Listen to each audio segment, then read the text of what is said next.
Hey, welcome. It's a garden tour for July. Let's find out what's happening in my garden this week.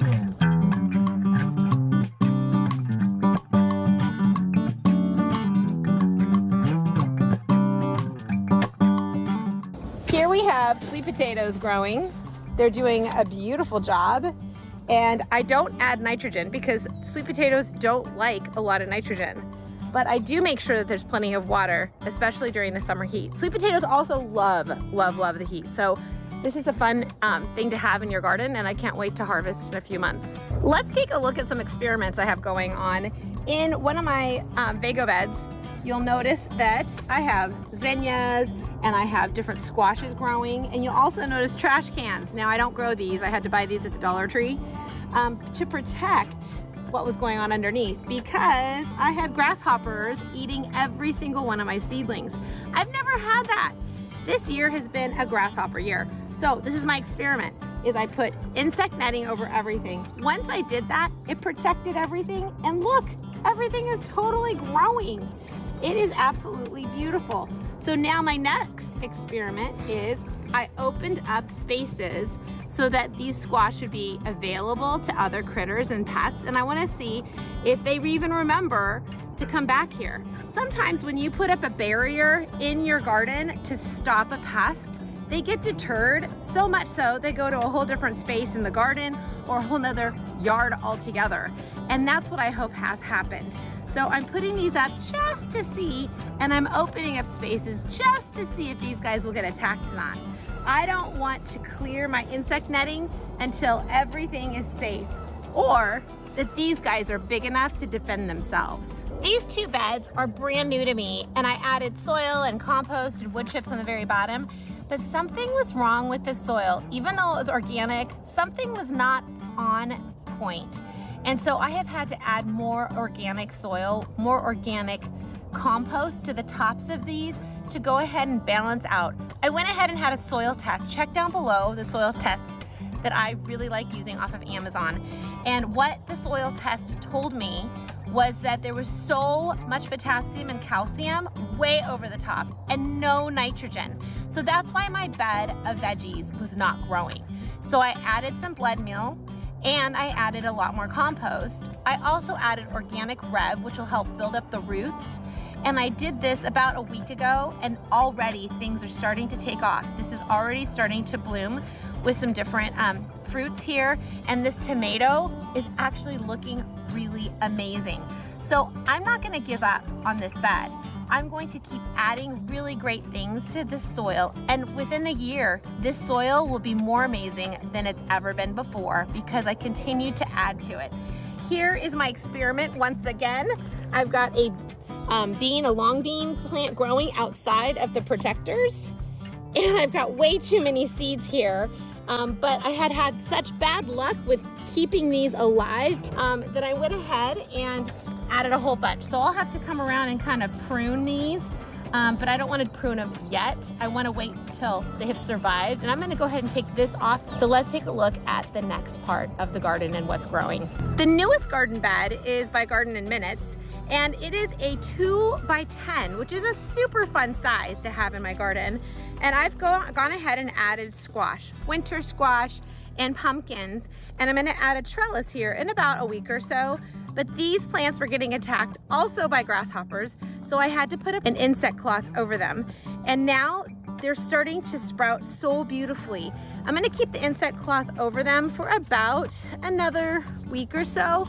And then after that point, they should be able to survive and take care of themselves against any kind of critters. Tomatoes are looking awesome. These tomatoes I have in ground, and I prepared the soil beforehand by adding a cover crop. We'll do another video on cover cropping so you'll know what to do if you want to do that also, to add nutrients back into your soil. And I started these from seed many months ago, and now they are looking beautiful. I have to say that adding organic Rev for the root building is one of the top things that helps my tomatoes to grow. I also added something kind of crazy. I put hemp bedding, hemp straw around it because I had heard that that was a really great thing to add, and I know that there's no bad chemicals and that it's a product that will help, not hurt my soil. just as a protector for the soil, especially in the heat. Check it out. I've got a sun cloth, a sunshade happening here, because right now for the next week in our area it's going to be 100 degrees, and that is way too hot for my tomatoes to be able to last. My tomatoes don't like it over 85 degrees, and so by adding a sunshade at 40 to 50%, 30 to 50% shade, I'm actually giving these guys space to breathe, where they can actually create and make tomatoes like this one, instead of just surviving the heat and putting all their energy into their roots. So by adding a sunshade, I am now allowing my little buds not to fall off because there's just too much heat, but giving them opportunities to actually produce. So you can take a look at these beautiful varieties of tomatoes. All right, I am growing melons, but it's sure taking a long time. The first set of melons I planted in seeds about a month ago just didn't come up, and I didn't get discouraged, and that's what I want to encourage you with. Those didn't come up, so I planted more melon seeds all throughout the whole bed.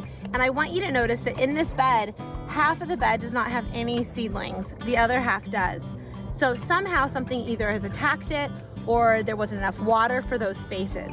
So I'm gonna go ahead and just do kind of a tester and put this little trash can that's been a saving help in my garden over to the seedlings, just to see if maybe something is kind of attacking, pulling, taking it. And if so, I'll know, because these will be safe and the rest won't.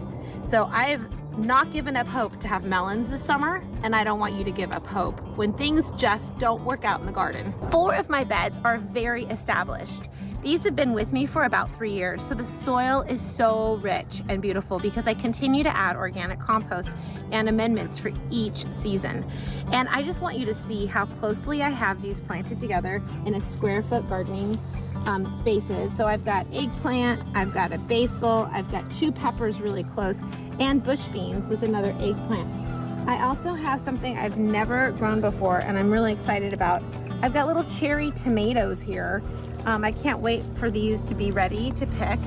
And then up the trellis, I've got tomatoes, and I've spread them out just enough that you can see the tomatoes, these little baby small tomatoes are already starting to come, which is really exciting.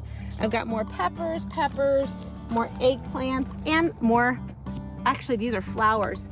I love to add pollinators. I love to add a whole bunch of variety of things to confuse pests from taking over, so that I don't have just one set of things going on here.